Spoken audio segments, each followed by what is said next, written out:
and heard the news about our great friend President Trump and the fact that he and his wife have been tested positive for COVID-19. Now, tonight we are extremely honored to have back at Camelot Castle a person who is by far and away Camelot Castle TV's most popular guest. And of course, I'm speaking of none other than the great Dr.SHIVA, who is the candidate for the Senate race in Massachusetts. And we are very, very proud to have him here. And I'm going to bring him on camera now. Dr. Shiva. Hi, John. How are you? Great to be here. To Camelot Castle. So much has happened.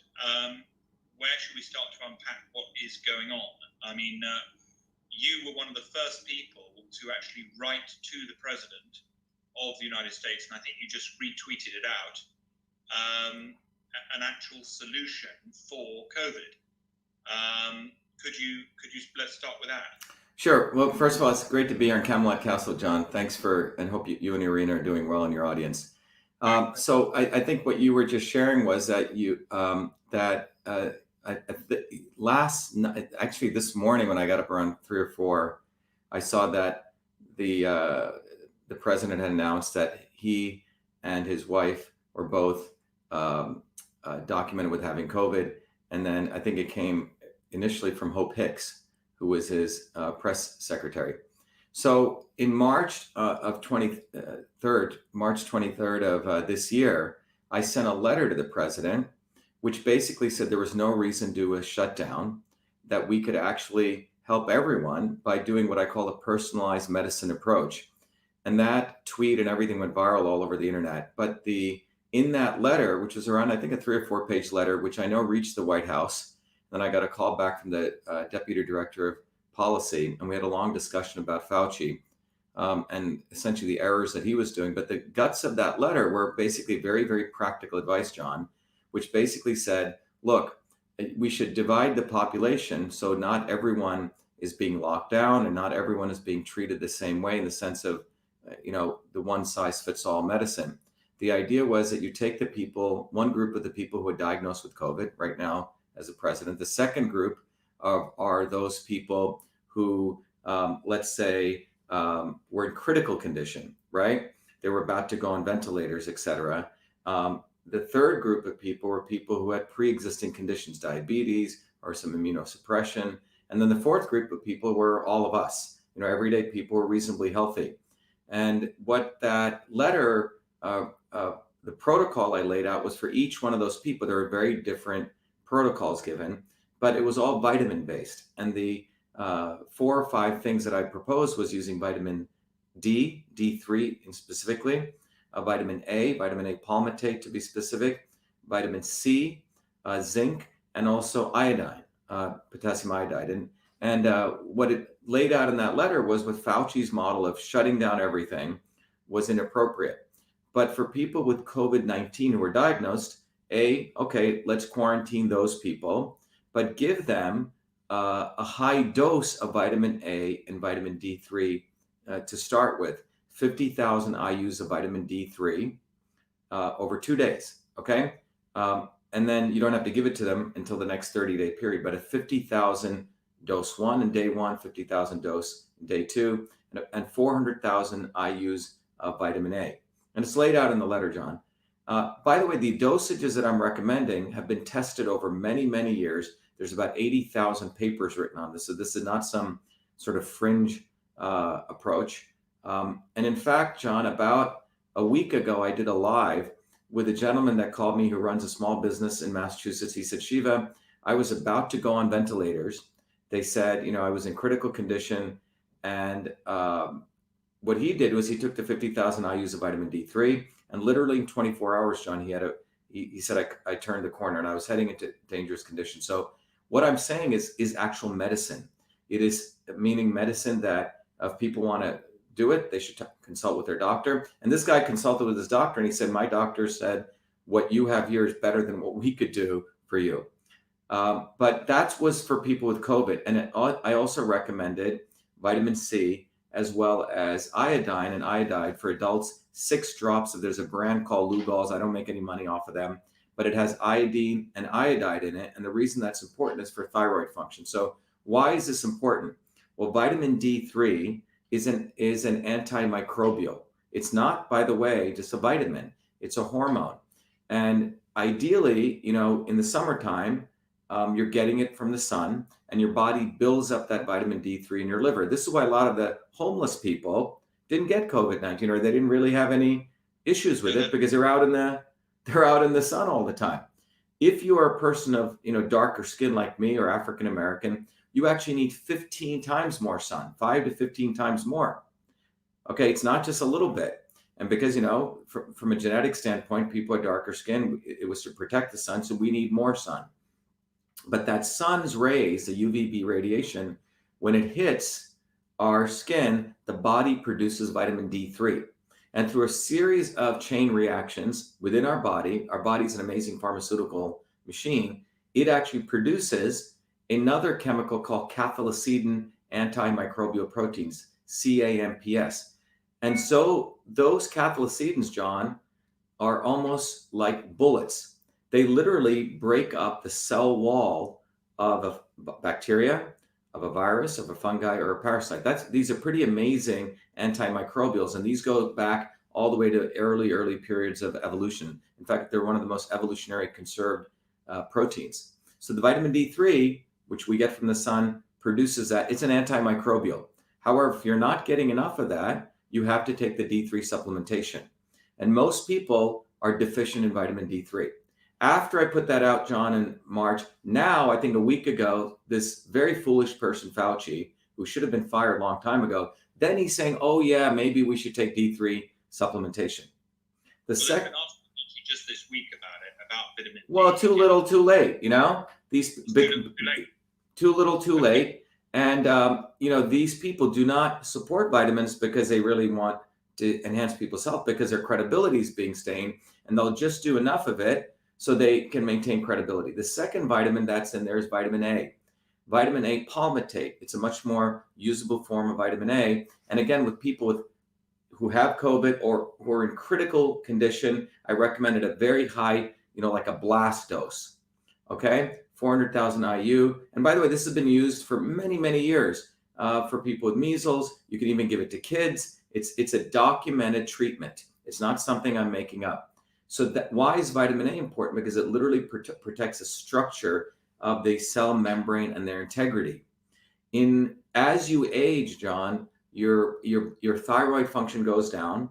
In the natural case, if you're eating a lot of the very deep, dark leafy green vegetables, or like the dark purple vegetables, your body converts those carotenoids into vitamin A. But if your thyroid's not working right, that's why you need the iodine and the iodide. Okay, there's other things you could take, but that's a very important nutrient. And a lot of us are deficient in iodine and iodide. Our forefathers, even a couple of generations ago, we had a lot more of that nutrient in our soil, and we don't get much of that. Specifically with all the scare that took place with salt will kill you. So when people said stop taking salt, a lot of the salt was iodized salt, so people weren't getting any iodine.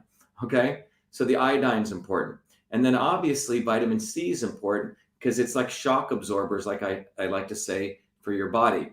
Meaning, if you have a deficient immune system and a compromised immune system, your body will overreact. It's like, you hit a bump and you have bad shock absorbers, your body can hurt you and others in the car. Well, what vitamin C does is it modulates the immune system, and it modulates what's called a cytokine storm. So the reality, as I've shared before, is it's not the virus or the bacteria that attacks you and hurts you. It's your own body overreacting to the bacteria and attacking the different tissues, specifically based on where those pathogens go land.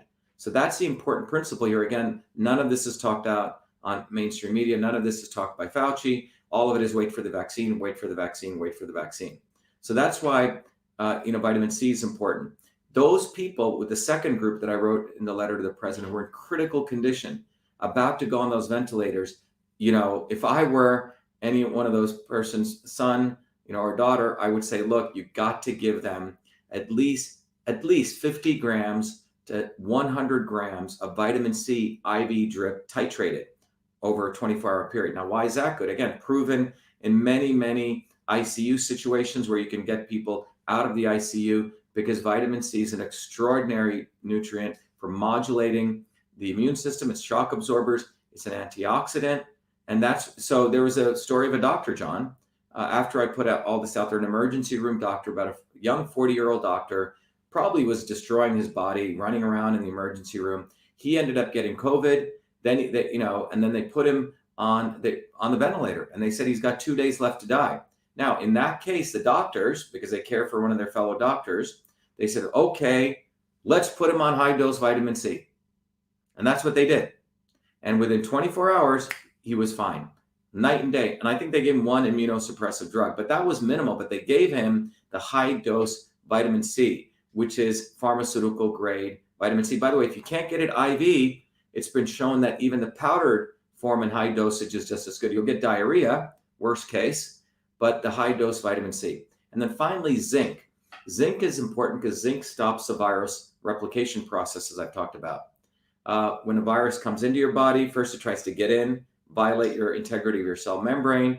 In the case of COVID, it tries to put its spike protein into the lock and key of the ACE2 receptor, and then it tries to get in. And then when it gets in, it then tries to replicate itself, right, using the Xerox machine of the cellular machinery, and then it tries to reassemble itself and transport itself out. Well, zinc cuts off the replication process. Now, if people want to do the drug approach, if they want to take hydroxychloroquine, which is very effective at stopping the virus from getting in, but it has to be taken with zinc.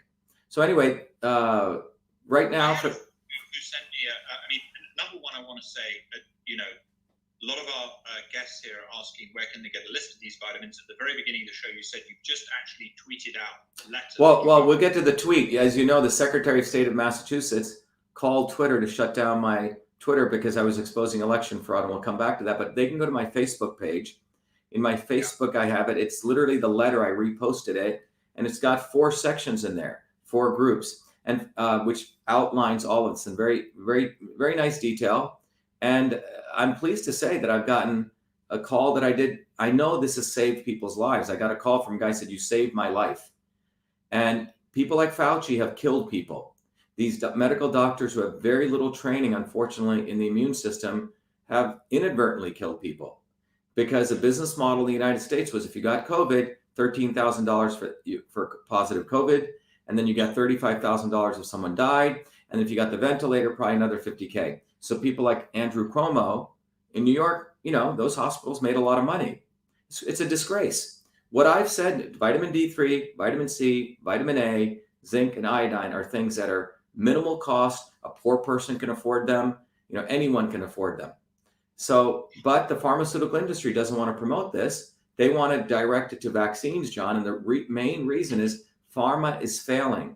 The pharmaceutical drug industry is going down. They need vaccines, which are growing at 17% per year. Pharmaceutical R&D investment used to be 10% return. It's now at 1.18% return from the Deloitte and Touche report that came out about a year ago.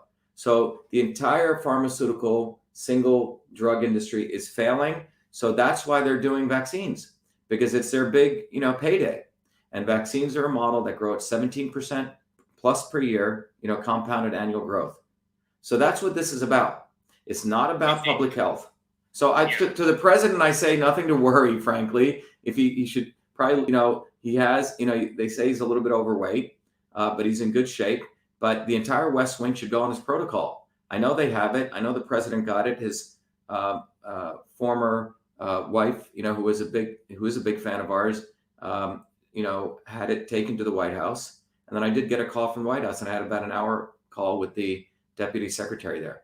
I think it's from a very, very bright friend of mine who said that sodium bicarbonate, simply taken 3 times a day, raises the alkalinity. Yep, very good. And this actually knocks out COVID within 3 or 4 hours. And he's been tested on a few people. Is there truth to that? Because I tweeted this thing out, by the way. You'll find his letter to me because he's working with a number of doctors right now on my Twitter at John Method.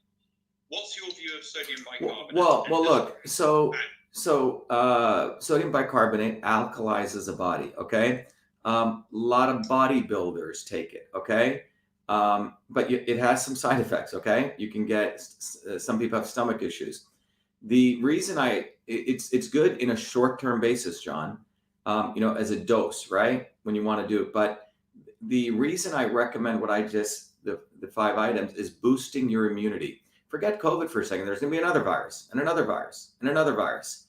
What I'm talking about is nutrients. These are food.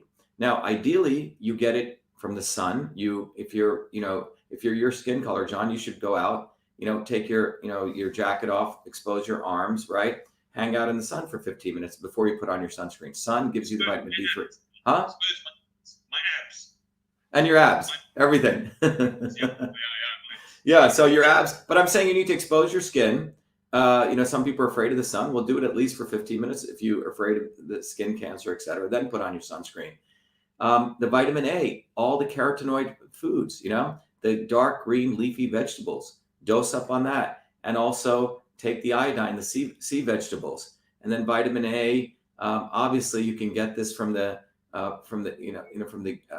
sardines, the vitamin A, as well as the D from the sardines.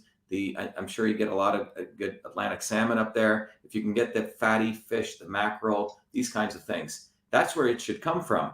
But if you take, what I'm saying is we have to boost the immune system, because after this crisis, there'll be another virus and another virus and another virus. And by the way, we have 380 trillion viruses in our body already. So the issue is, are we all going to be putting masks on and then cellophane wrap around ourselves? The joke I make is when I see these people wearing masks, I say, you know what? Why don't you just stay home? Don't ever leave your house, And I can say, look, I'm fine because I have 380 trillion viruses, my immune system, but you should probably stay home. If they're so afraid, don't ever leave your home, because that, and put a big, start putting shrink wrap around your home. Don't eat the food. Don't go out. Do nothing. That's where we end up going. I welcome bugs because it's a workout for my immune system. Exactly. And you have to strengthen it. You have to strengthen your immune system. Two things I want to acknowledge you for. Number one, you, Dr. Shiva, are the man that started exposing Fauci. Exactly. I did it. No ands, no buts. You are the guy who exposed Fauci to planet Earth. No question. So you deserve huge kudos to that. Now, unfortunately, Dr. Shiva, we're living on a planet where if you do good deeds like that, you actually get punished. Yeah. So I apologize for the inhabitants of Earth who have basically viciously targeted you and attacked you. But this is the man for everybody watching, and I want you to share this video minimally because I want other people in the world to hear the acknowledgement of this, because this is the man who was the first, and I monitor the data streams very, very closely here from Camelot Castle. As you know, we have this algorithm here. We monitor the data streams to predict outcome. Dr. Shiva was the guy. The other thing is, and I want you to get into this is the guy who has been a target of election fraud. And one of the only, I think personally, the only way that Donald Trump can lose this election is because of election fraud. And, we're going to give Dr. Shiva's website at the end and so on and so forth, where you can we'll just give it now quickly. All this information about vitamins, what's the best way to find your website? What is the best way? People should just go to Shiva, SHIVA 4 Senate.com. And as a part of our Senate campaign, John, it wasn't just, hey, vote for me. We reciprocated up front and we offered people lots of great information. We taught people what a system is. When people donated to our campaign, they got the book System and Revolution. They got a tool that helps them understand their body as a system.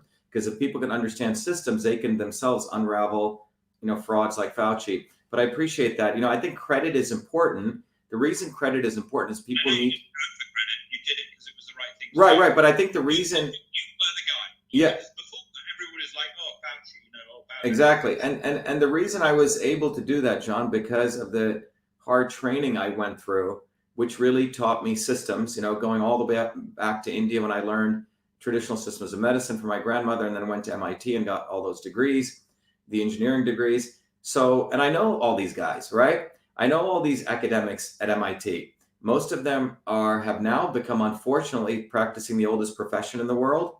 It's not they do science, they watch the money, where the money comes from, and they create fiction when necessary. They create fake science. So the fake news behind fake news is fake science. So a guy like Fauci controls, billions of dollars of distribution of monies to major universities. So if you need Fauci, many of these academics need Fauci. They're not going to say anything against him because their grant monies and their careers depend on Fauci.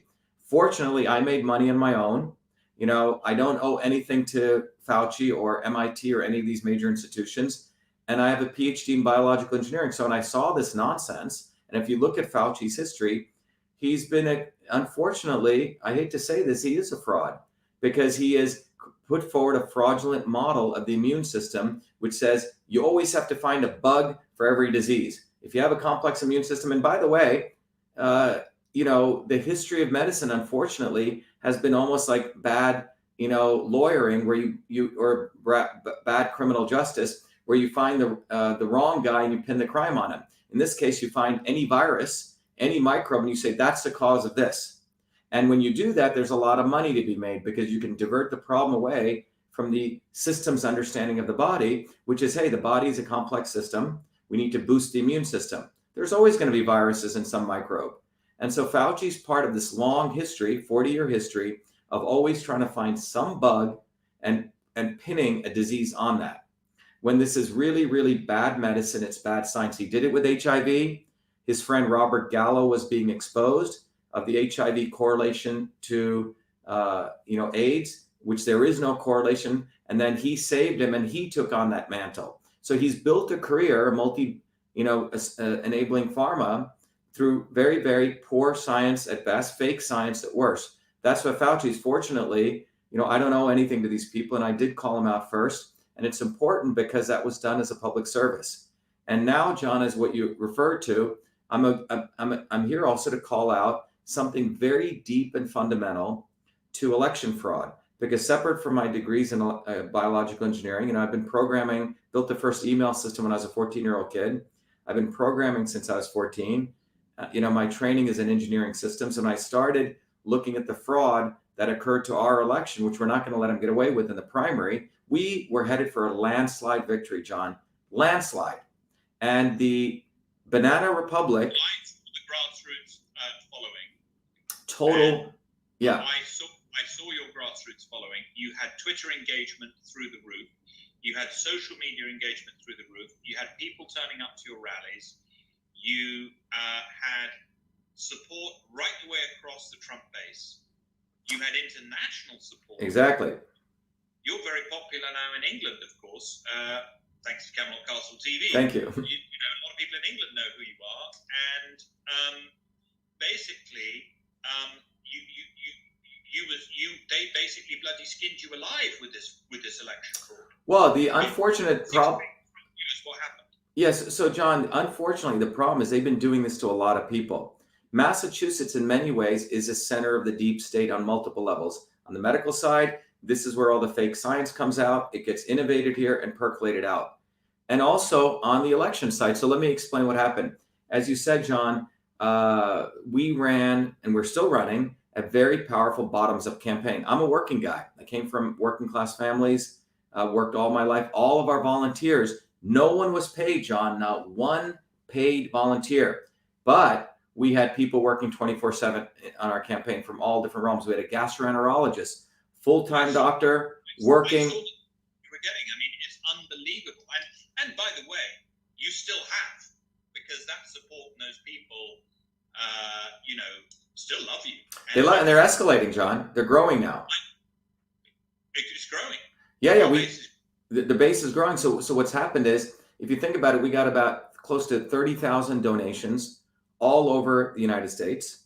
Small dollar donations. If you go to my dining room, you'll see about 5,000 envelopes from, a nurse all the way, an 80-year-old nurse sending us $5-10, all the way to construction workers all over this country. Bottoms up campaign. We did over 500 standouts. What's a standout? Where people go with their signs and they stand out on rotaries, waving. These were everyday people doing this. We had, close to 10,000 lawn signs, John. Lawn signs are where people plant a sign on their house saying Shiva for Senate. Bumper stickers. If you talk to any politician who actually does grassroots work, they said he who has more lawn signs is going to win it. We had lawn signs everywhere, small lawn signs, 4x8 lawn signs. And you're looking at, I'd go to a rally, 300, 400, 500 people would show up on a night. And our campaign was working people, John, nurses, engineers, plumbers, electricians, full-time jobs, and they were here. Compared to this doofus who was selected by the Massachusetts Republican Party, who's another lawyer, crickets, John, not one lawn sign, not one bumper sticker, no standouts, no organization, nothing. So you, John, you've done businesses, I've done businesses, right? You start a good business. I mean, you run a nice business. Let's say you have Hotel 1 and Hotel B. Hotel 1 puts 10 million to advertising. They got great products, great service. Hotel B has roaches, horrible service, no advertising. Well, imagine that hotel gets 10 times more revenue than Hotel 1. Either the guy's a marketing genius or there's something, or the mob's running that hotel, okay? Well, that's what occurred here. That on the eve of so John, just to give you some numbers.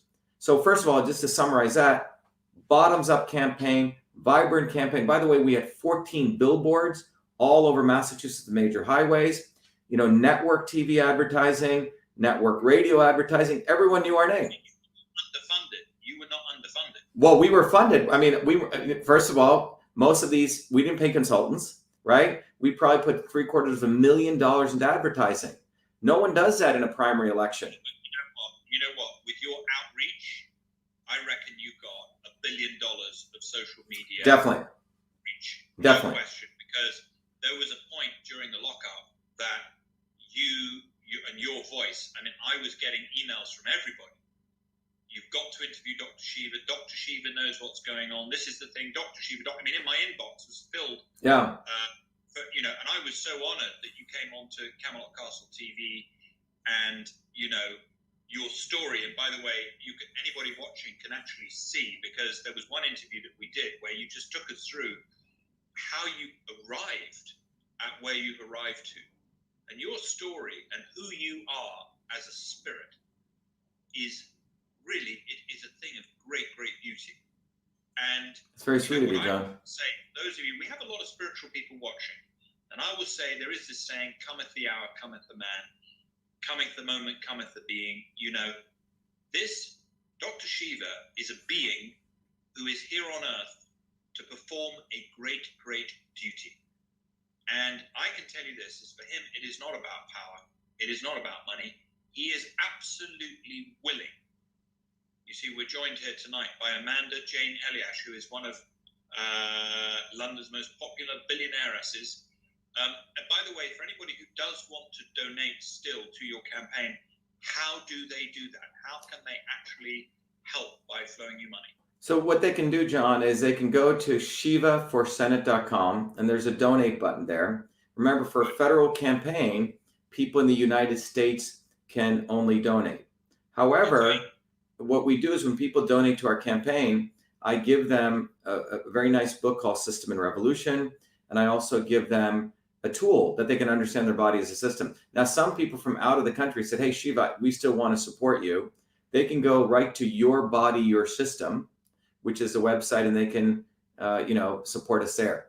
But everyone listening, I think one of the most important things is, as John, what you've just shared is my journey has been a journey really across two different, areas and trying to integrate them. One is a political world, growing up in India as a low caste, untouchable Indian, trying to understand the caste system.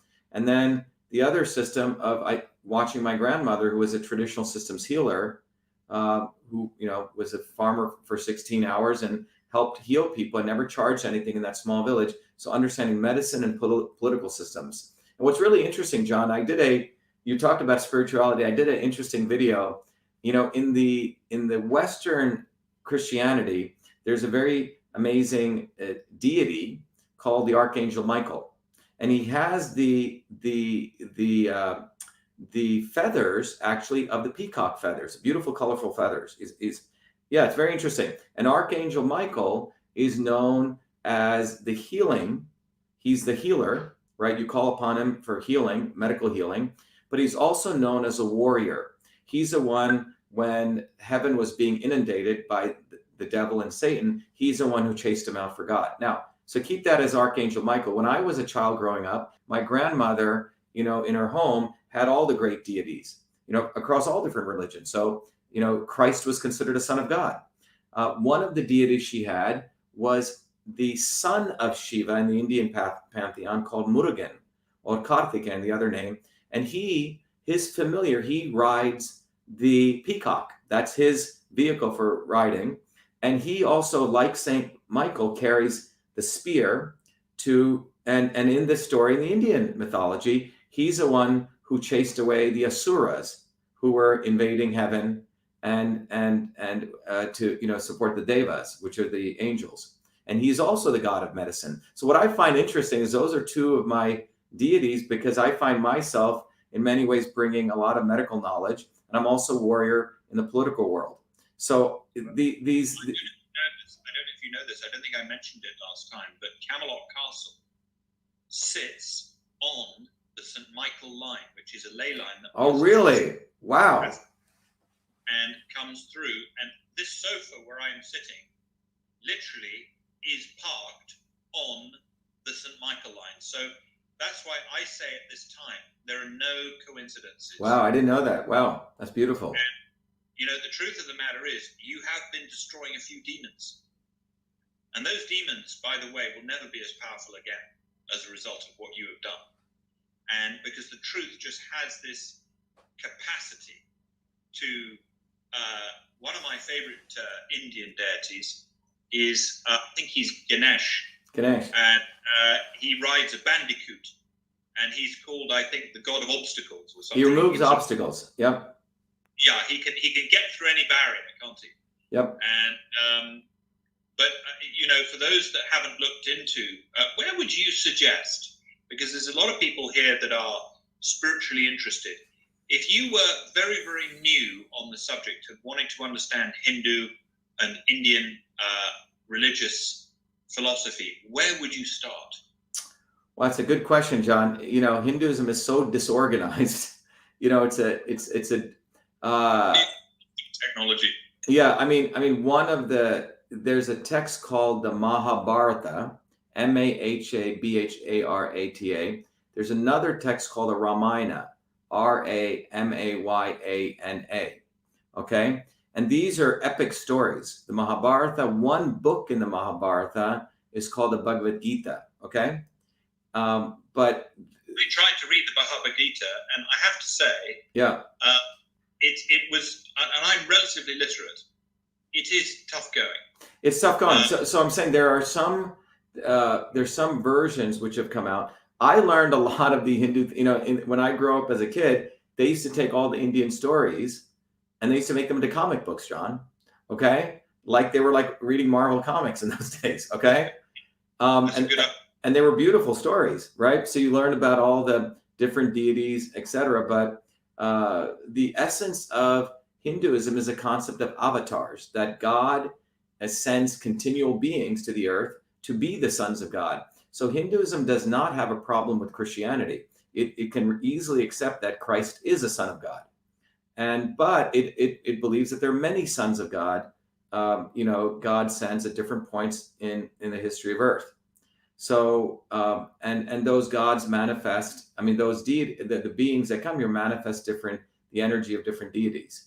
So that's sort of the going. But for me, recently, one of the important things is, when I decided to run, John, I've been a fighter and an activist all my life. I never wanted to run for electoral politics. It was Donald Trump's election that motivated me to even run, in the swamp of electoral politics. And when we ran in 2018, we exposed Elizabeth Warren. I would say we destroyed that demon. We're the ones who sent her 3 DNA test kits. We were relentless. If you came around Massachusetts, you see these signs, which was a great ad slogan, which said only the real Indian can defeat the fake Indian. all over. We exposed her because she's the one who said she was a Native American and tried to use that, to get advances in academia.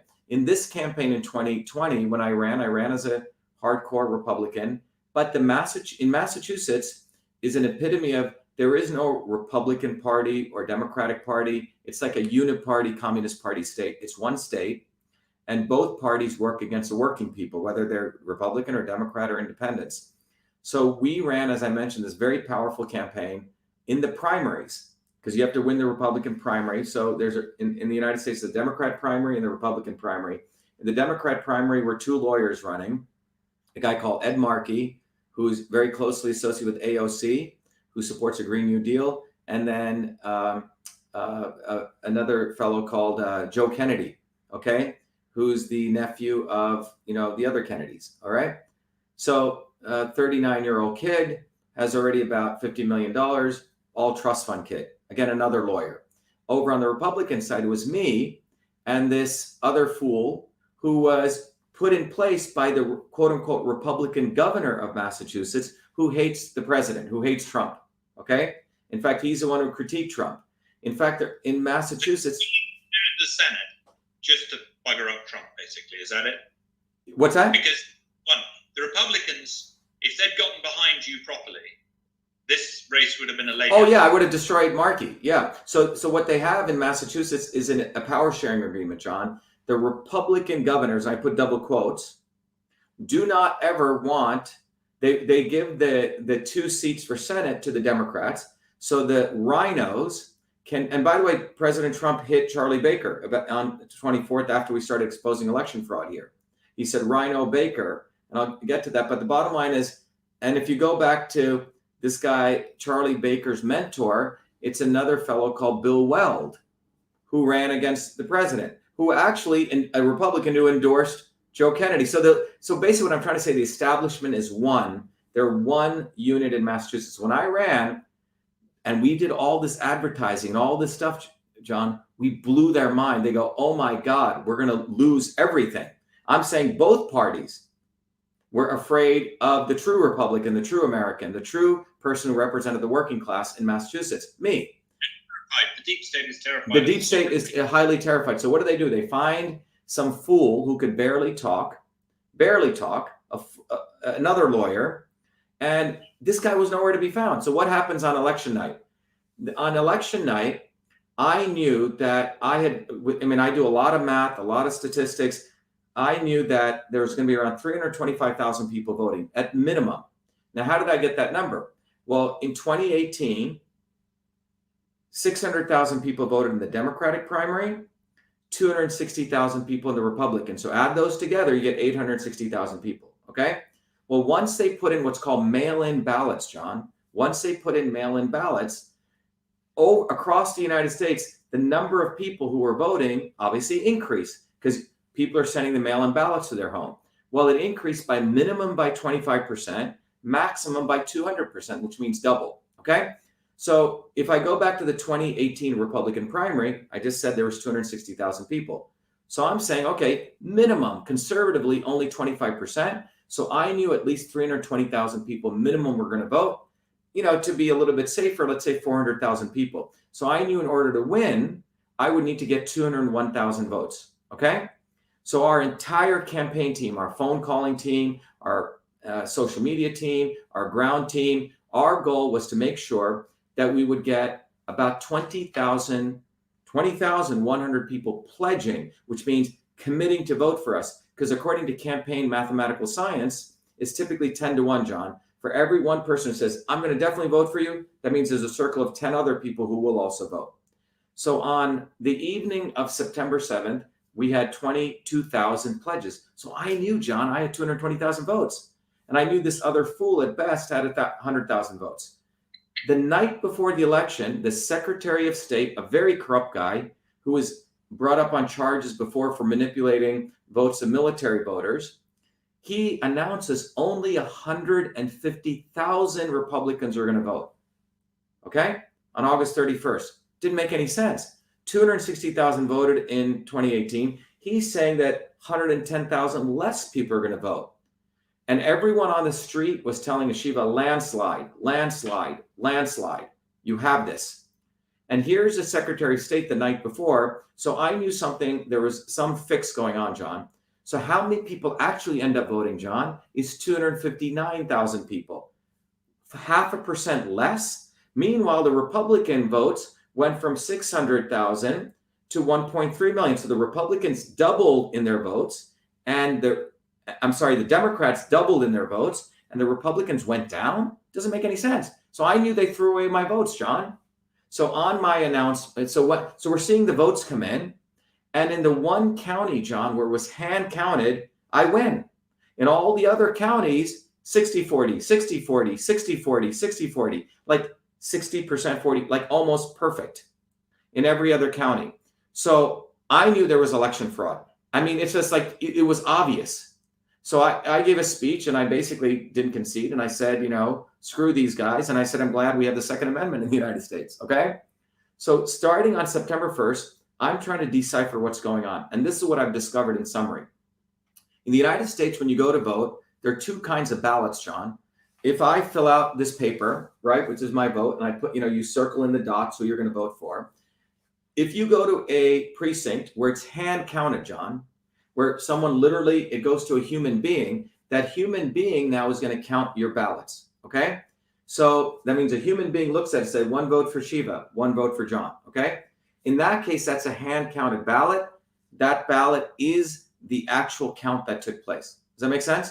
Now, if you go to a place where it's electronically counted, this is what happens there. Remember, in the United States, you cannot count the votes until the election ends. So typically, the voting booths open at 7 a.m. and they close at 7 p.m. You can only start counting at 7 p.m., including the hand counted. So what happens in the electronic voting booths? You fill it in, you put it through something that looks like a little Xerox machine. What does it do? It scans your vote. And what does it make? It makes an image, a photograph. No different than you using your iPhone or your Android and making a photograph.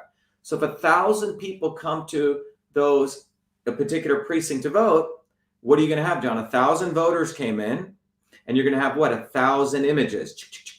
A whole bunch of images get imaged. Does that make sense? So during 7 a.m. to 7 p.m., those images are being stored on that machine's hard drive. Does that make sense? So nothing's counted yet. Just like you can't count, but when the voting booth closes at 7 p.m., the counting begins. Well, in the hand counted votes, a human being, in fact, two humans read it. And they say, Shiva got this vote, John got this much vote. But in the electronic, there's no human being reading it. There's an AI type system which says, oh, there's a dot for John. John gets one vote. Shiva gets one vote. Okay. So if you take the case of 1,000 voters came in, there should be 1,000 ballot images. The digital images of the ballot. Those are what's counted, John. So the ballots are the ballot images because according to law, it's what is counted and tabulated is the ballot. Does that make sense? Okay. So take the case. So I want to take the simple case. 1,000 people came in, 1,000 ballot images are stored on the hard drive. Then they hit a button and that machine starts counting the ballots. Okay. 400 votes for John. 400 votes for Shiva. Sometimes people write in a name, 100 votes for some write-in person. Maybe they voted for Mickey Mouse, okay? And then 100 votes which were blank. They didn't like you or I. I'm not going to vote on this election. So that adds up to 1,000 votes. 400, 400, 100, 100. Got it? Easy peasy. Here's where what we've discovered. On those voting machines, John, in 2001, a very interesting software feature got implemented, a thing called a weighted race. Remember, these voting companies can technically sell their voting things to other companies for other uses. So imagine in Camelot Castle there you condoized it and you had 100 different people. Each you had a 1,000 square foot apartment, but maybe one person had a 2,000 square foot apartment, okay? So, and they wanted to make a vote on maybe changing the carpeting in Camelot Castle. Well, because each one of those people pay a condo fee, right? Some fee for maintenance. They said, hey, it shouldn't be one person, one vote. You have to prorata it based on the square footage. So the person who had 2,000 square feet gets 2 votes. The person who had 1,500 square feet gets 1.5 votes. And the person who had 1,000 gets 1 vote, okay? It was called a weighted race. And at that point in the software, they didn't store the votes as a whole number. 1, 2, like 1 vote, 1 person. The vote could be 1 vote, 2 people, or 1 vote, 0.5, a decimal number. Fascinating, okay? So it's called a weighted race feature. Well, that feature was left in as a hidden feature in all the voting machines. So this is where it comes in. So here, oh my God, Shiva's winning this election on a landslide. So every one of his votes, let's cut it by 20.25. So those 400 votes I got, John, become 100 votes. Okay? And your 400 votes, multiply John's vote by 2. So what do you get? John gets 800 votes. Shiva gets 100 votes, 900, right? And then there's still 200, 1,100 votes, right? That's the total. You follow that? Hard to say, Shiva. This is absolutely disgusting. Exactly. And the fact, and here I'm a computer science guy. I know. Look.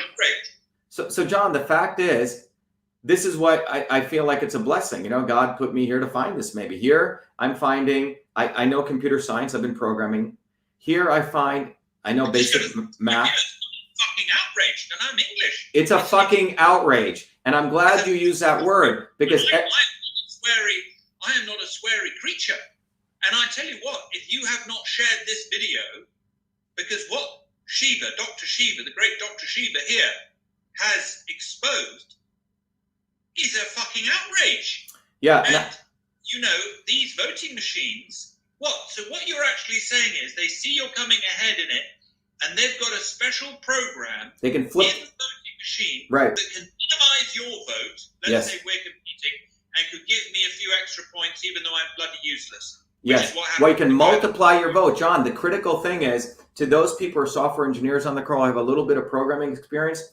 Whenever you write a software program, John, the variables that you're using in the software program, X plus Y equals Z, right? You're trying to add 2 numbers. You tell computers are stupid. You have to tell them that the type of variable. So a variable can be an integer. Remember, first grade, 1, 2, 3, 4. Those are whole numbers. Or a variable can be a decimal. They store our votes as a decimal type. So, and by the way, I have to thank Bev Harris, who's a woman who discovered this, and then another young engineer who's been down in the South who looked at it and he said, Shiva, I'm so glad because I've been talking about this. No one gets it. It takes me 5 months to explain to it. She goes, because of your reach. And then I saw it. Another thing, this is the other discovery I made, John. This is what I found. So you start intersecting these things. I need a bloody glass of water here. Yes. I'm blood outraged. Right. So John, so this gets even more interesting. So what I'm saying is, so if you take that example, let's say we took your votes, your 400 multiplied it by 3, you get 1,200 votes. Multiply my votes, my 400 by 0.5, so I get 200. So 1,200 plus 200 is 1,400 votes. 100 write-ins, 1,500, and let's say blank votes, 1,600. So suddenly now you have 1,600 votes. But how many ballot images are there, John? Only 1,000. So when I figured all this out, I went to some very good advisors, and this was a letter that I took to the Secretary of State. The Secretary of State of Massachusetts, who's Charlie Baker's buddy. Huh? I'm just going to say this. They've fucked up the wrong guy here. Exactly. They have basically fucked up the wrong guy. I tell you. There's a lot of people whose political careers and decent people who have gotten into politics for the right reason, who have been messed up by this crooked voting. They can turn it on anytime, John. So Doofus 1 and Doofus 2, that's what I call these guys. Doofus, if they have 2 doofuses, they don't care. They want doofuses. But if a real person comes, that's why this guy didn't even campaign, John. He didn't have to. They were probably laughing at us. America, you know who loves you? Who? Kirsty. I was on the phone to her the other day. Kirsty says, what's happened to Dr. Shiva? I said, listen, they've screwed him over in the election. She said, oh my God, do put him in touch. Do give Dr. Shiva my love. Kirsty Alley is one of your biggest. Great. We should do it. Kirsty and I should do a live. Let me tell you. So this gets even more interesting. This is just the beginning, John. I mean, you can't write this. So here's what happens. So we figured this out September 1st. September, we know we won on a landslide.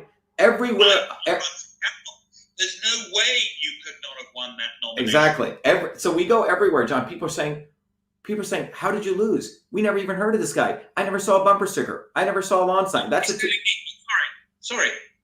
Somebody's telling me to mind my bloody language. I'm going to say this. This is a fucking outrage. Yeah, and by the way, that happen in America. Right. I always expect this shit in England, to be honest with you, because England lost the plot in 1775, to be absolutely honest, right? And that's why America was founded, because England lost the plot. But for this to happen in America, it is a fucking outrage. And I don't often swear, but on this occasion, I am going to use those words. And I apologize for my religious friends on here if you are offended. But that is what it is. Well, John, at my election speech, probably people would have been offended. I said, fuck you, Charlie Baker, fuck you to this other guy, and I'm glad we have the Second Amendment. If you don't get upset with this, something's wrong with you, okay? And it seems like maybe epigenetically, something's happened to your DNA to make you want to not to be a fighter. Those words, when we use the word F-U-C-K, it is a expression of a natural epigenetic reaction to the abuse of the state upon us, the deep state. So everyone should be using those words in this situation. There's a right place. So no one should attack John on this or I. So let me get to, so this is what happened, John. On September 9th, I go to the Secretary of State and I issue what's called a Freedom of Information Act request.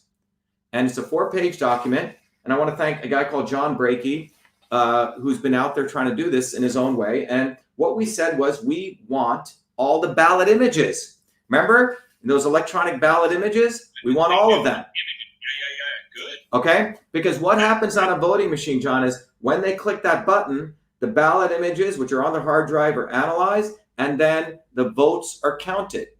But if that weighted feature is on, the ballot image count will not match the actual vote count. So reduced or higher, or yeah. Village idiot is going to go up. Exactly. So if you have 1,000 ballot images, so basically to summarize, 1,000 voters came in, 1,000 ballot images, but imagine if you had 1,200 votes coming out. That means a weighted race feature was turned on. Anyway, so we asked for the ballot images. I go to hand it in. My attorney said, go there, look at them in the eye and get a receipt. Get an actual receipt that you delivered this. So we hand the receipt. The election official comes, and we have it on video. He comes to the booth and he goes to me, ballot images, we don't save ballot images, quote unquote. We turn that feature off. Then he goes to me in a very colloquial way, hey man, what do you think? The election was rigged? Come on, man. Okay. We didn't say anything. And we said, you have 10 days to deliver me a response according to law. He has to respond to this FOIA request. September 21st comes, which is a Monday. I go back to that office with our colleagues with a camera, and I say, where's my response? The lawyer of the Secretary of State is there, and she goes, oh, it's 10 business days. I mean, they could easily give me the answer. She goes, that's Wednesday, which would be September 23rd. So on September 23rd, we're waiting because they said they were going to email me their answer to my request. Well, September 23rd comes by nothing. So I call them back first thing 9 a.m., September 24th, Thursday. I try to call in, and they have some idiot on the front end, and he goes, oh, this gentleman, Will Rosenberry, I'll share his name, is not there. And I said, I know he's there because I know he's got to show up to work. And so then he connects me to him. He goes, you got to put everything in writing. I go, I've already put everything in writing. I said, you're violating federal law. You know what he says? No, I'm violating Massachusetts law. Okay? That's the level of freaking hubris these guys have. It's like a third world banana republic, John. What?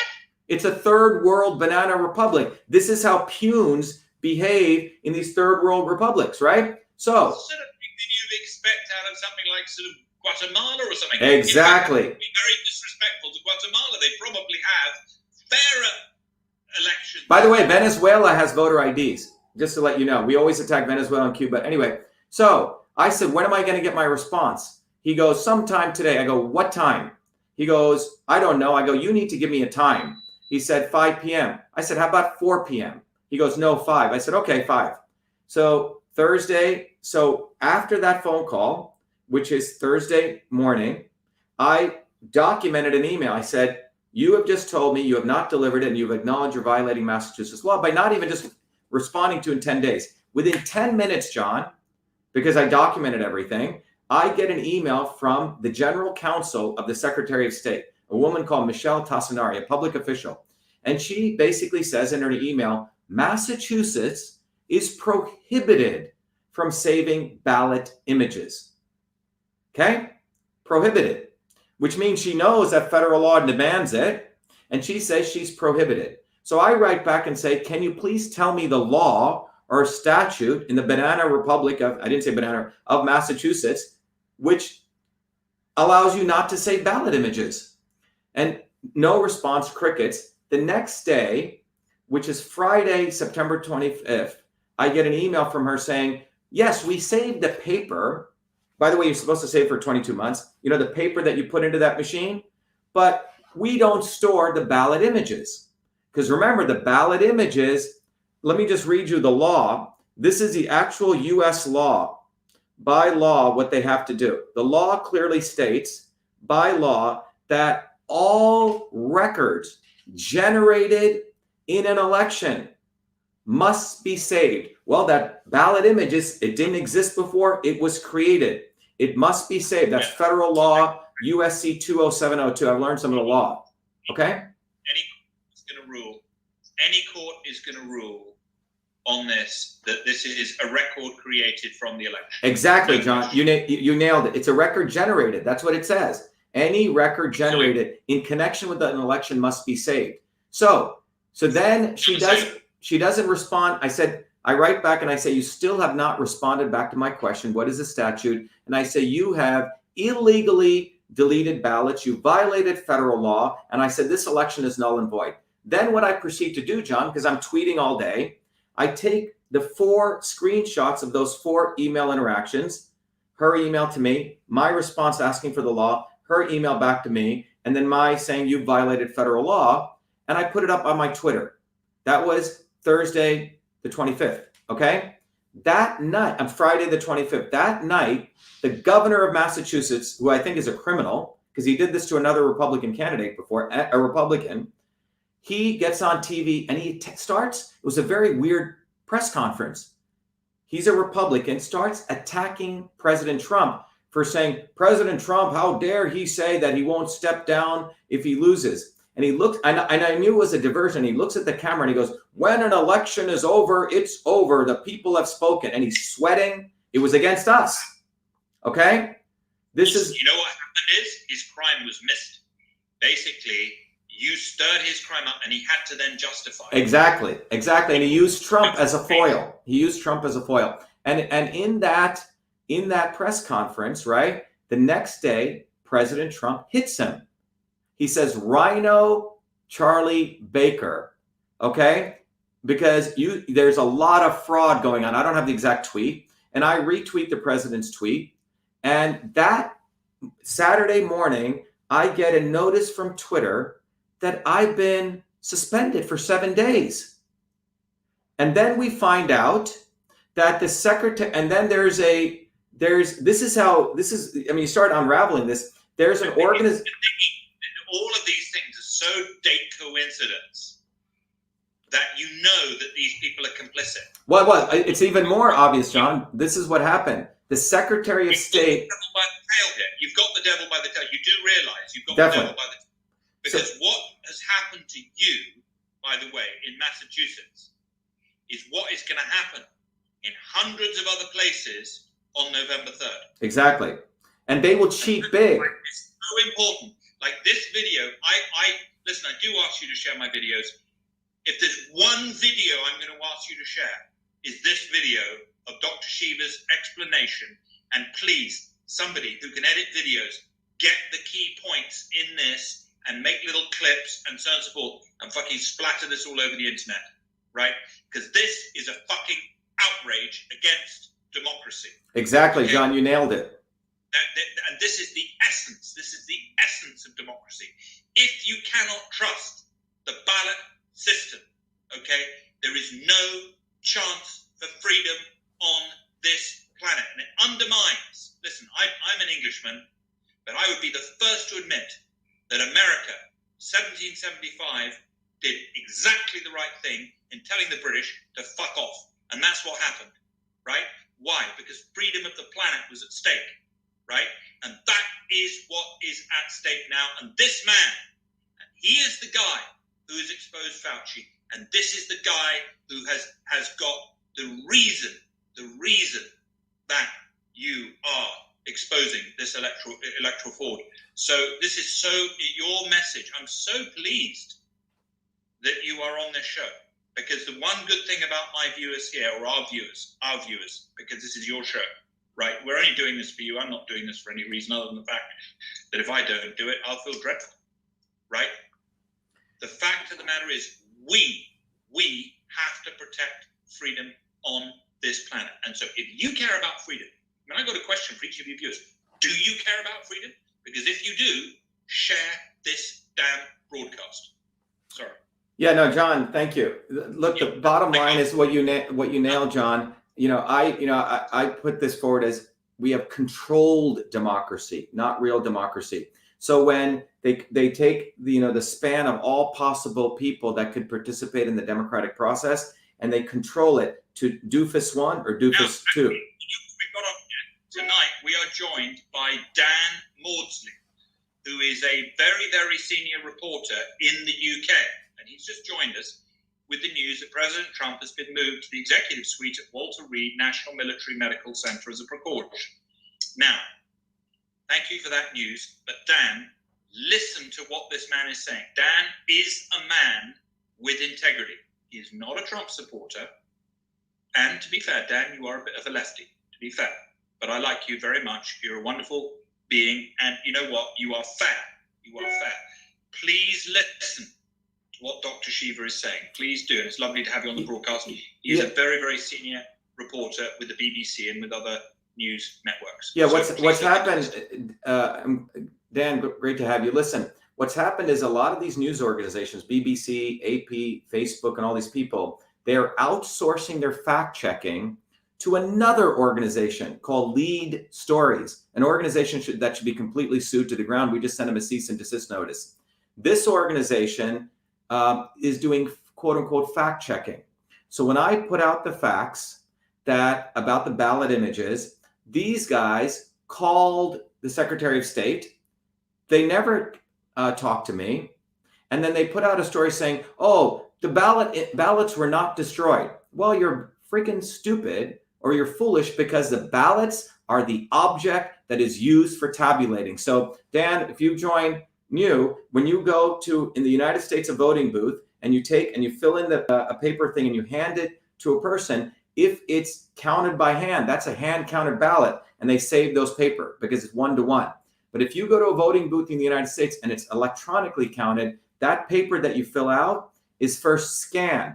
And by the way, they cannot count the votes, tabulate the votes, until the election is closed, which is, let's say, 8 p.m. at night. So when you go in and you're filling out those pieces of paper, selecting who you're voting for, it's scan, scan, scan. What is created or what is generated at that point in time? Something called a digital ballot image. So on that hard drive, ballot images are being generated, okay? And then when the election day ends, they hit a button, and those ballot images are analyzed to see, okay, a dot for John, a dot for Shiva, and then the tabulation occurs. So data is generated, which is a ballot image. That ballot image is what is counted. That is the ballot. That is a freaking ballot. And that ballot is counted, and from that counting, it is decided who got what votes. All right? Now, what I've just shared here is in that software, of all of these software systems, there is a feature called a weighted race feature that allows you at the time of tabulation of those ballot images to multiply one vote to 3 votes. So if John got 100 votes or 400 votes, he could get 1,200 votes. And if I got 400 votes, it could be divided by, let's say, 2 to 200 votes. So that way John would get 1,200 votes. That's what would be reported to the BBC. Shiva got 200 votes. That was what would be reported to the BBC. And maybe there were 100 write-in votes and 100 let's say, blank votes. So that would be a total of, 1,600 votes, whereas only, let's say, 1,000 ballot images existed. So that's why I issued a request for the FOIA request. And as I shared, what ended up happening was the state of Massachusetts lies and says that Massachusetts is prohibited from saving the ballot images. Now, let me explain what that means. In all of these software systems, just the default setting is to save the images. So they turn it off, which means to destroy the ballot images. So when I tweeted out, so I did a tweet, I said Massachusetts has destroyed over 1 million ballots because 1.7 million people in the US primary race. I didn't say the US Republican race. I said the US Senate primary race. Okay? Absolute factual statement.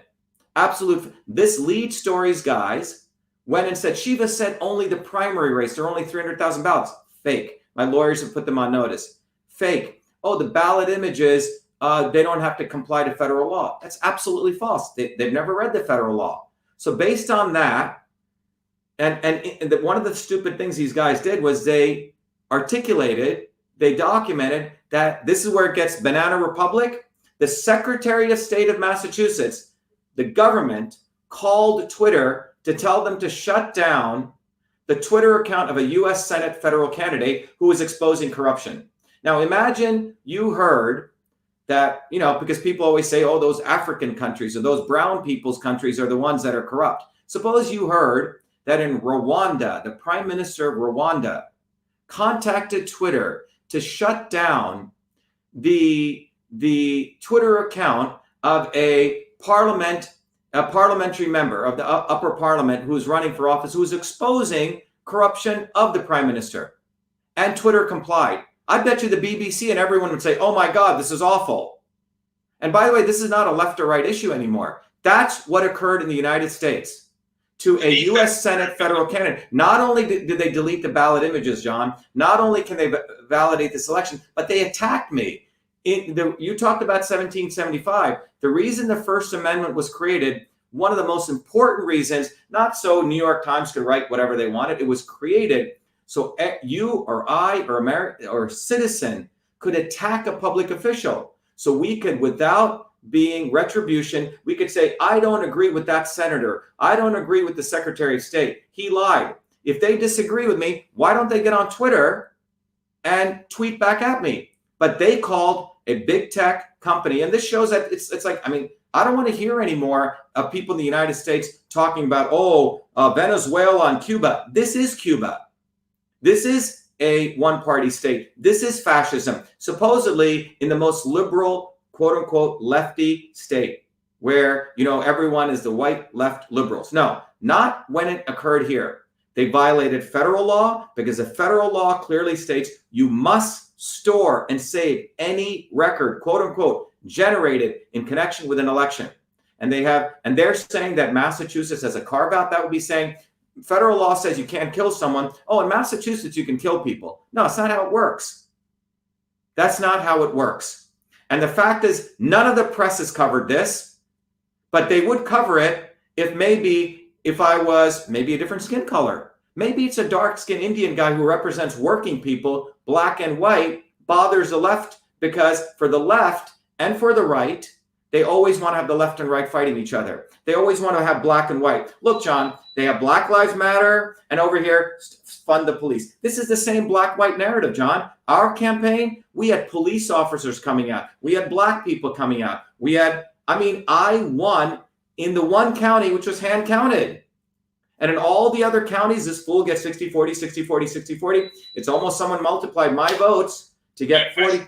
It doesn't freaking make sense. And I would say this is probably one of the most important. Yes, I exposed Fauci. I was the first guy who invented the email system, was attacked, by the fools when the facts were there. But this, what I've uncovered, is probably the biggest service I can do. That we don't have any democracy. It's controlled democracy. It's democracy when the elites run, but not when a guy comes grassroots like me and represents working people. By the way, in Massachusetts, the working people are being squeezed.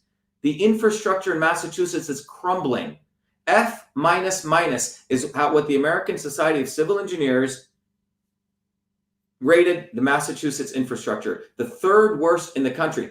By the way, MIT's right here, the #1 engineering school, and we have the worst infrastructure. The trains don't work, the bridges are crumbling, the water systems don't work, 50 kids in one little public school. They don't have AC systems, so the teachers union says we're afraid of COVID. That's why they want people to stay home, because they can't support the infrastructure. So wealthy people can send their kids to private schools, but working people can't. And I represented the working people, and I still do. And when one of us wins, they freaking flip the machine. And I hope, Dan, if you want to do an article on this, you do it, because you should win a Pulitzer on this. And I hope you do it, and you don't pussyfoot around. My quip about him being a bit of a lefty. Well, this is not a left or right issue, John. One of the interesting things is, we've defined. We're moving forward. We're moving our campaign to the general elections as a write-in campaign, John, as a write-in. People can write my name in. And that's, I don't know if you can see that. They can write it in, Dr.SHIVA. And they have to hand count all of these. And when we did this, we have lefty Democrats saying, oh my God, that's not right. I'm going to vote for Shiva in the general elections. We have independents.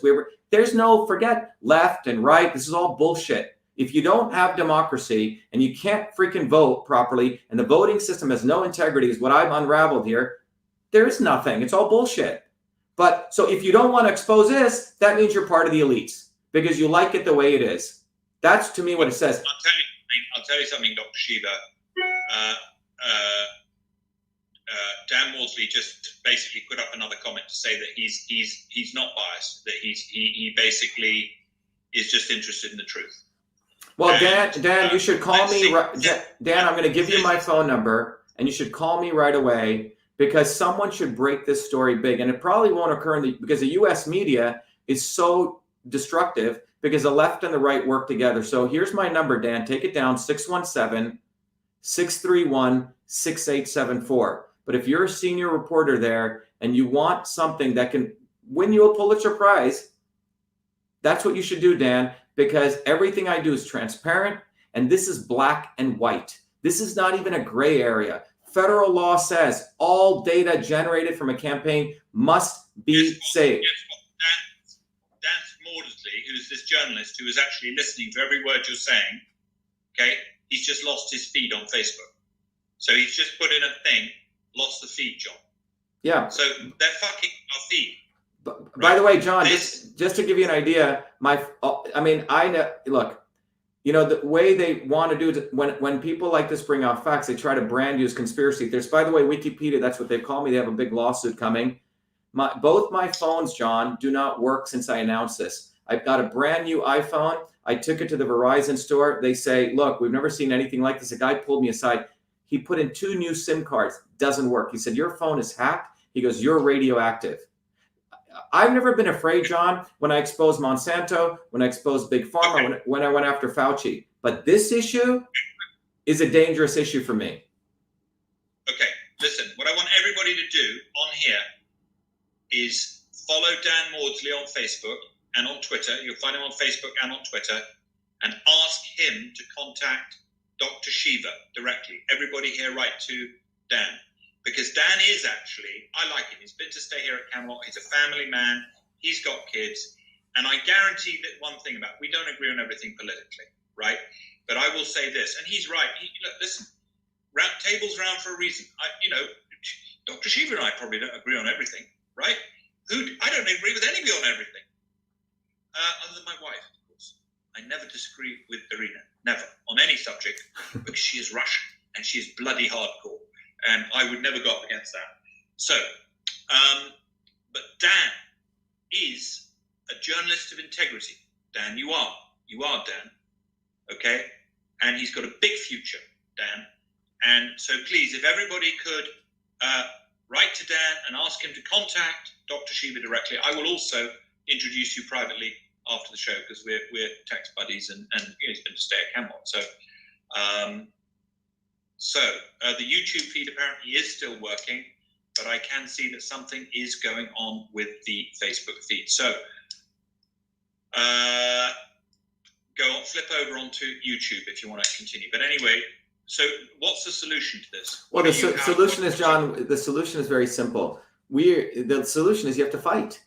And people have to start recognizing that we do not have a system when the electoral system it's a controlled model. And what's happened is, look, as a technologist, what I can tell you is, as technology has progressed, when technology first came, we always say, wow, it's going to be good for all of us. When the Gutenberg press came, right, we said, oh, wow, everyone can be printing, right? We can all be putting out documents. Well, what ended up happening? That technology got constrained and owned by a few, 4 or 5 publishing houses. When the internet came, remember in 1993, the web came, we were all building our own little cottage websites and we were putting it out there. Well, that got consolidated.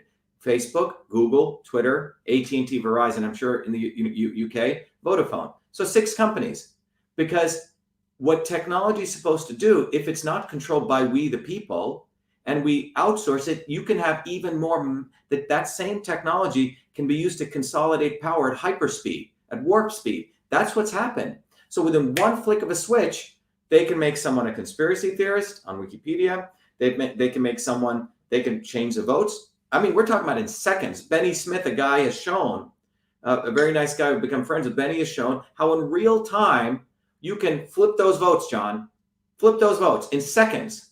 So that's what we have. And because we don't study math, a lot of people don't know the difference between an integer and a whole number. A lot of people don't know programming. People think la-di-da-di-da. And the unfortunate thing in America is the media always says, Venezuela, those corrupt people over there. By the way, Venezuela has voter ID. Oh, the Cubans. Oh, the Chinese. Everyone else is, consolidated power. But America, look what just happened here, John. The Secretary of State calls Twitter. So this is no different than the Chinese Communist Party, where all the party officials also own all their businesses merging together. That's what's happened in America. And in the last, if you go look at from 1948 to 1971, when there was real market economy capitalism, if you looked at any income distribution group, someone who's making $20,000, someone who's making $100,000, someone who's making $1 million a year, all of their incomes grew proportionally, which means the pie was growing for everyone. Starting in 1971, you know whose incomes grew? Only the top 10%. Great paper, this came out by Rand. All the other 90% of people's income has gone down. The average worker who makes $50,000 today should be making $120,000. So that's what's happened. It's socialism for the few. So there is socialism. This is where the R's have it wrong. During the last 30 years, $50 trillion of all those income losses for the 90% has gone upward. So we've had socialism being it's redistribution of wealth upwards. And let me give you a very good example of this. When you look at Obamacare, which we've talked about before, in 2012, when Obamacare was to get passed, do you know how we got it passed? The Democrats? Go look at the Obamacare bill. It increases the exemption for estate tax exemptions from 3 million to 6 million, which means the wealthier people, they could transfer tons of money to their bratty rich kids.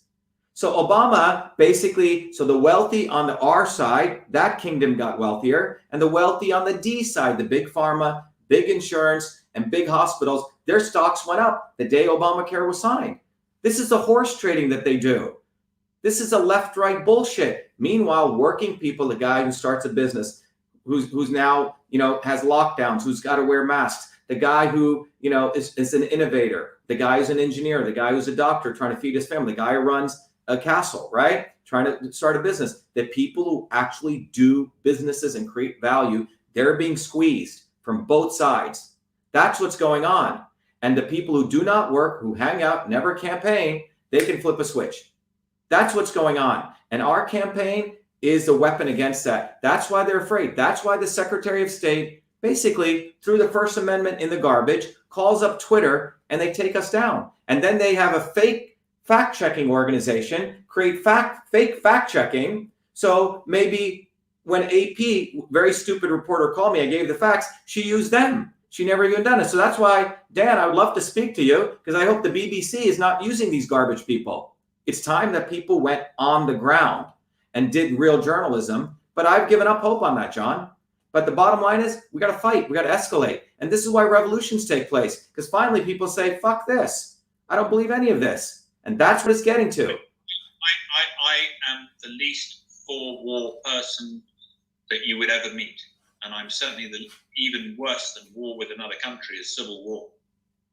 But I'm telling you, and you can hear this from me today, is if this level of fraud occurs in the general election in America, there will be all-out civil war in America.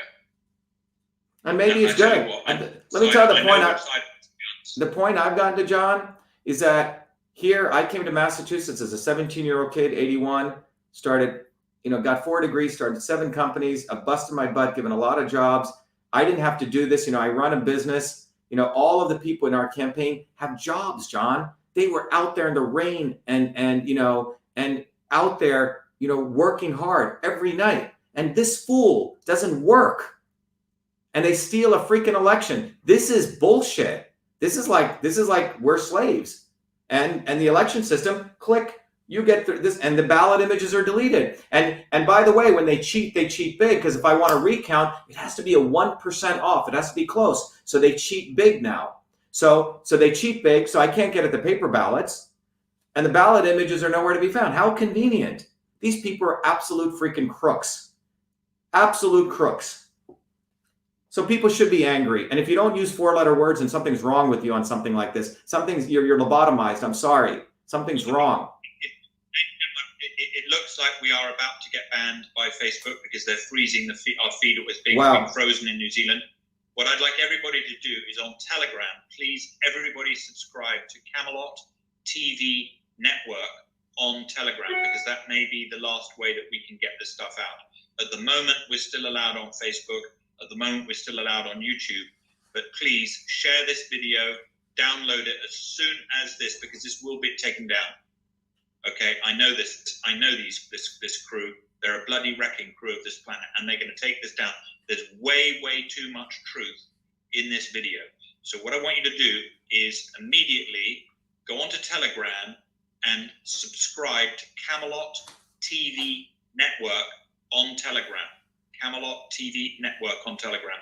Please subscribe to that. And also, the advantage of that is you always get an email from me or a little text when we're going live. So you get the good shows. So this is, and I've got to say it again, this is a fucking outrage. I am exhausted by this. This is so. This is where the rubber meets the road. And Dr. Shiva, you did it with Fauci. Your advice on immunity is the advice that this planet needs. I'm going to say it. I'm going to say it because we've got a lot of spiritual people online. You are an immortal spiritual being doing divine work on this planet. And, maybe in this materialist age, we've forgotten our true divine purposes, but you certainly have not, Dr. Shiva. And I have to say, tonight's information is this may be the most important interview that we have done on Camelot Castle TV Network. So please share this. And I don't know what to say. I mean, this is... Well, John, one thing I can tell people is the person that what needs to happen is the Attorney General's Office of the United States, the U.S. Attorney. Because remember, in the United States, we have these states, and the state has a governor. And by the way, Stalin said, whoever wins an election is who counts the election. That's what he said. Okay? Just remember that. And there's some, he's a fascist, and that's what we have right now. So in the Attorney General is a guy called Bill Barr. In every state, there is a attorney who is making sure that that state is complying with federal law. What needs to happen is that the U.S. Attorney General's office needs to indict people right now, including potentially the governor of Massachusetts, the Secretary of State, and the Attorney General here for violating federal law. By the way, John, this is why I believe there's a God. We did a protest last Friday, and we're doing one every day. Last Friday, like 6 of us showed up. Today, like 50 showed up, and it's growing. And we showed up, and the Attorney General is there of Massachusetts, a woman who's a big Democrat, and she's doing a TV interview, and she's putting on her mask for the TV, and she takes it off when it's convenient. And I call her out. There's a great video out there. I said, there's the Attorney General. I said, are you going to investigate the fraud? And she walks by me and she says, good day. And I said, good day. I said, you're full of shit. I said, good day. So that's what's going on. So the Attorney General of the United States needs to indict these people. That's what needs to happen. Because if they're not willing to do that and they're willing to let this, because Massachusetts, remember, it's a center of innovation. They test things out here. In Cambridge, Massachusetts, they just passed a law, John, starting today. You have to wear a mask outside, everywhere, everywhere. So they test people. That's what Massachusetts is. How much can you innovate and test and get away? How much? And that's what's going on. So that's why we're doing a write-in campaign. They don't know what to do, John, but people are pissed off, and people should get really pissed off. They should get pissed off. And I am absolutely livid with this, because this is why decent people on the whole have not been getting into politics. This is why exactly you nailed it, John. Okay, because what the hell, what intelligent person would put up with this? Exactly. I think you nailed it, John. This is why those who are of the people never get in, because they're flipping the votes. They always want some pale version. They always want the rhetorical idiots like Bernie Sanders in there. He's not of the people. He was a couch surfer. He wrote erotic novels and did nothing, okay? And was a failed carpenter. They don't want people like me. They don't want everyday people who, we won this election. We played by the rules. We worked hard. That's what this country's about. The fact that they did that, these people are Satan. They're freaking devils. So that's what took place in Massachusetts. But everyone out there, the thing that everyone can do is, if you know people in Massachusetts, let everyone know that Dr. Shiva is moving forward with a write-in campaign. And this campaign is beyond just stopping forced vaccinations or beyond the economy. It's about going at the root of evil, which is these people are corrupt, they steal elections, and they control democracy. They control democracy. That's a right way to do it. They control democracy. So they can talk about it in their news articles when they need to. Oh yeah, we're democratic. We support, this dark person. They'll put up some person right there when they need to, right? Or some poor person. But it's controlled democracy. It's not real democracy. So everyone should let everyone know we're running. Those of you who want to support our campaign, go to shivaforsenate.com. Donate whatever you want to do, because we're going to plow that back into TV advertising. We only have 30 days, John. So we've printed out 1.5 million of these cards, John. Ground campaign. We have people who are helping us make phone calls. That's what we're doing. Again, power, people power. Great. So, and if people want you with your campaign, of course, one of the things that they can do is they can share this broadcast, but they can also start their own broadcasts in your support, because it's these little tiny groups of people, and then these groups and so on and so forth. And if you know anybody in Massachusetts, just so those of you know, there's a lot of spiritual people on here that understand how vicious, for instance, psychiatry is in relation to how it negatively affects planet Earth. And there's a lot of people I know watching this that understand the viciousness of psychiatry. It's something I know that Kirstie Alley understands. Now, the epicenter of psychiatry and psychiatric planning is Massachusetts. John, you know where it is? John, it's right behind my house. It's called McLean's Hospital. My house is here. If you walk half a mile that way is McLean's Hospital, which is the center of psychiatric abuse, okay? And I was just talking to one of my volunteers. We just did another protest. A young guy, he's saying, Shiva, what is going on that the abuse people are willing to take? It's almost like epigenetically they've been screwed over. And the only conclusion we came to was these psychiatric meds. I think these psychiatric meds, because what fool would wear a mask running in 90 degrees weather? What fool? What fool would accept this? It's like your total compliance. And I'm convinced it's the psychiatric medicines, it's the integration of them and other medications that are really making people compliant. Like they're losing their testosterone, they're losing some juice in them. Men don't behave like warriors anymore. Where are they? Where are the people who are the knights? There is a psychiatric plot on this planet. I think so, man. I definitely think so, because it doesn't make sense. I just want to ask, do you give me your word, and will you commit to this? Is if you get elected to the US Senate, okay? And you don't have to, but I'm just going to ask you.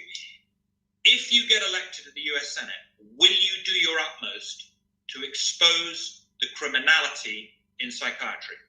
Definitely, John. And you know, one of the things, John, is, you know, I've created a very powerful technology that came out of my PhD work called CytoSolve, which allows us to understand biomolecular functions on the computer and understand the malfeasance, the positive or negative of different medicines. So we can start doing some of that now, but definitely, John, because these psychiatric medicines that they're giving people, you know, were designed in many ways to obviate the natural ways that people's health could be. And it's also based on an idea of what is a disease, psychiatric disease. Certain people could have some very interesting spiritual experiences. Many of the Eastern people have agreed on this, but they try to control what is the range of human thought or the range of human experience. Some fool is deciding this is the range of human experience, and if you have experience outside of that, it must mean you're crazy. So we're going to give you these things to bring you back into this range of human experience. In most traditional cultures, you valued people. Oh, I heard voices. Oh, really interesting. Or I had this experience where I saw an apparition. Oh, really interesting. It is under the assumption that you know everything in the universe, and therefore you must control people in their boxes. So, but separate from that, the biochemical effects of these things are being used essentially to control people. And that's why you have that onslaught. You have the onslaught of high dose THC right now. In the cannabis of today is not the same cannabis. It manipulates the synapse flow. We've shown that with cytosol. The effects, it's not, the cannabis of today is not the same cannabis that grew in the Hindu Kush Mountains. All of these things have been hybridized to affect people's brain function. And the psychiatric medicines are essentially a much more weaponized version of that. That's what they're doing. Okay, so I'm going to speak to my viewers just for a second. For those of you out there that have looked deeply into psychiatry, that perhaps have followed CCHR, Citizens Commission of Human Rights, which is a very, very valuable organization. Somebody could put the website up on the screen. CCHR, you have a man here who is running for Senate at the epicenter of psychiatric corruption. And trust me on this, behind every war, behind every fucked up situation on this planet, you will find a psychiatrist hard at work. These bastards are the root of evil on this planet. If you were looking for the devil and you found a psychiatrist, you would definitely have hit the fucking bullseye. Okay? So you have a guy here that understands this, that is running for Senate. Is it any surprise at all that the governor of Massachusetts, okay, I'm not going to, I've got to be diplomatic. Let's just say this, cancel that. Is there any surprise at all? Is there any surprise at all that this guy has been penalized and that he did not receive a fair election? Okay? So somebody's saying here, psychiatry was pioneered by the Nazis. No fucking kidding. Absolutely right it was. So if this man, if you help this man get elected to the US Senate, okay, he will start to use his system analysis thing, which has allowed him to find this amazing thing. I mean, I had no idea. And listen, I am not a fool, and I pay attention to politics. And I learned something tonight that I've never understood before. And this man used his system to be able to expose this. And he will take that system, okay, to expose the crimes that are going on, by the way, every day with psychiatry. You've got people drugging millions of children in America on Ritalin. Right now, a mother is putting Ritalin into her child's mouth. This is an amphetamine. Ridiculous. This is an amphetamine. And this man here is going to work to expose this. So I say, for all of us that have been supporting CCHR, let's just have a little bit of a think about whether or not we should get behind this guy and support his campaign. And please share this with anybody that you know out there that is aware of the evil of psychiatry. Sorry, That's my 2 cents. Yeah. So John, I think one of the interesting things, I think the most powerful thing here is that, my nephew, when he was going to grade school, he said 60%. This is in like 5th grade. We're on Ritalin. And people, Adderall, Ritalin. A woman I dated many years ago, she went to Harvard Law School. She said, Shiva, all of us. What's that? 60% of the children are on Ritalin. Yes, in his grade school. Okay. And then when I went to Harvard, when I was dating this woman who was a Harvard law student, she said, Shiva, 70% of us are on Adderall. And then in the evening, Harvard Law School, where Elizabeth Warren teaches, opened up a beautiful bar. So she goes, we all get wasted after night. So this is our lawyers. Our lawyers are on drugs and they're freaking alcoholics. I'm drink whatever alcohol you want, but this is a training they get. So do you think a lawyer is ever going to do anything against big pharma or psychiatry and medicines? No, because they're all on it. They're all users. So so that's what leads me to believe that they have drugged and medicated a whole strata of the population at all different levels, John, and particularly the legal class, the lawyer class. The lawyer class is drugged, medicated. They're the ones who create these crazy laws, and they never work. That's it. A friend of mine told me that this doofus guy that Charlie Baker found to run against us, I got it when I was getting a vote. Messages coming in, a lawyer wrote to me and he said, Shiva, I know you've attacked lawyers, but I voted for you. I like everything you're saying. He goes, I faced this guy one time in court. He said he was the dumbest lawyer I'd ever met. He lost to me and he was the most disorganized. So this is the kind of people they want. They want Muppets and they want puppets. They don't want us. And that's why they can flip the switch. That's why they probably were laughing at me, John, when I was working hard. Right? They're probably laughing at me when we took all those ads. They're probably laughing at me. They said, no big deal. We'll just do this. So that's the way they operate. And I think for people to appreciate this and wake up to this is what we're doing with this campaign. Our campaign is about truth, freedom, and health. They violated freedom by shutting down my Twitter. The Secretary of State violated the First Amendment. They violated truth by deleting those ballot images, which are the ballots. And then they violated health because no one knows even the health of any of these electoral systems. No one can validate. There's no transparency. So, but the good news is this, John, that we are the people that are part of this movement, and it's not only Massachusetts. We have people, watching this nationally, globally, everywhere. People are getting it. And we don't need a lot of people to get enlightened fully. We need a small piece, because one person who's enlightened is like a nuclear reactor, which affects, hundreds of thousands of other people, because they start being able to articulate what I'm sharing here today, what we've been talking about. And that's what this campaign is about. It's about educating people. My great grandfather was an indentured servant, was the village shaman. He said, revolution is education. That is what we're doing. Revolution. And what we're doing is the education we've shared tonight. If people really imbibe what we're saying, it's basically an electoral process and a system because of big tech, because of corruption. It's all consolidated. A few people can control elections. That's why when it comes to the Trump election, my prediction is they're going to try to win it on a landslide, John, because if it's close, there'll be war. So they're going to try to manipulate it to be a landslide. That's my prediction. A landslide against Trump. Oh, yeah. That's what they're planning.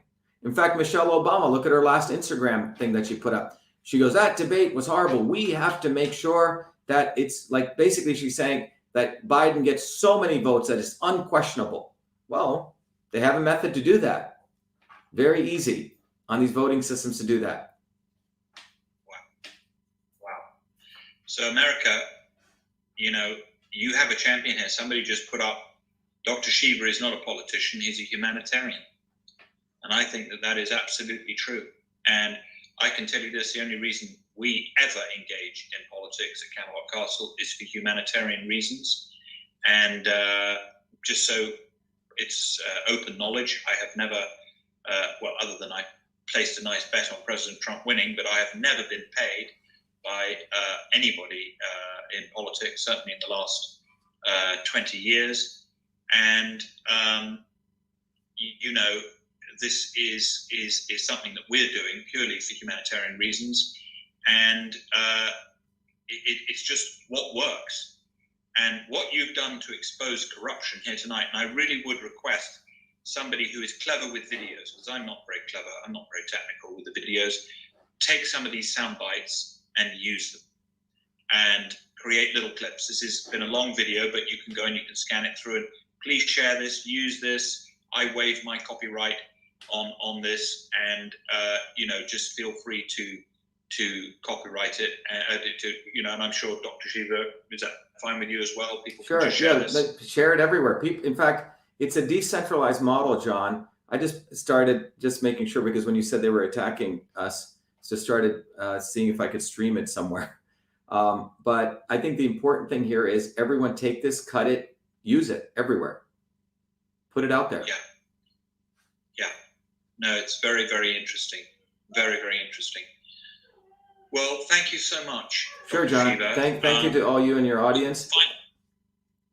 Final thought for our viewers? Everyone should go to shivaforsenate.com, Shiva for Senate. We have shared that website. Let people know that this is not an electoral campaign. This is a movement for truth, freedom, and health that we're building, in many ways, a global movement. And the tip of the spear is right here in Massachusetts as a part of that. So everyone should share that.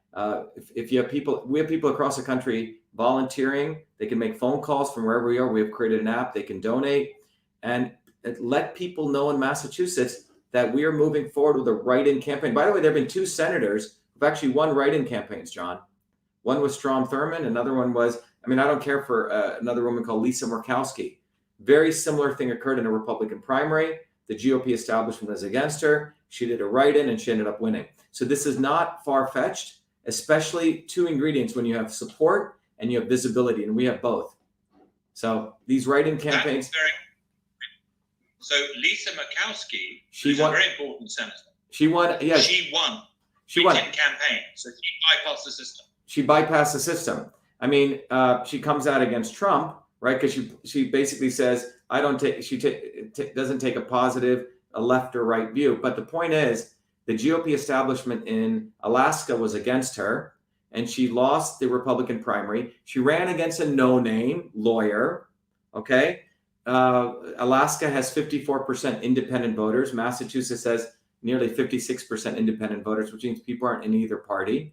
Massachusetts only has 10% Republicans, 30% Democrats, and she won. But she said the key ingredient was your visibility. Well, we have total visibility now in Massachusetts. That's why they're afraid of us, John, because people know our name.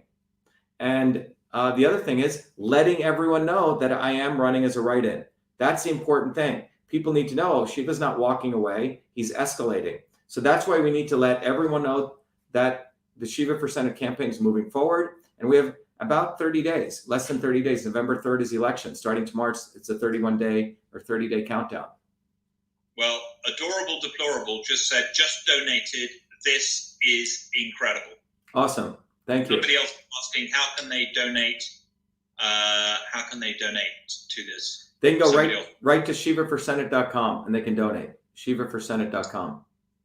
Fantastic. Yep. I apologize to all of the Facebook people who say that it's being interrupted.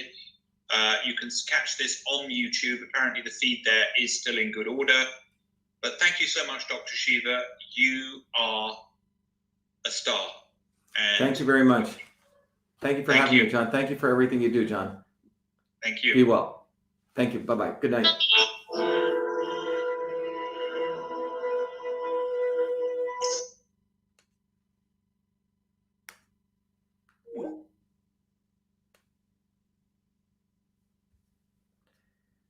Hi, everyone. This is Dr. Shiva Ayyadurai. I just wanted to let everyone know that was an interview I just did with John Mappin from Camelot Castle. All of you out there, please remember that we are we're escalating our write-in campaign for U.S. Senate. We are moving forward. We just did another protest. We had 10 times more people show up today at the Secretary of State's office. So everyone get out there, let people know, go to the Shiva for Senate website, donate to the cause. And remember, anyone who donates gets an electronic copy of this book and access to a tool called Your Body, Your System.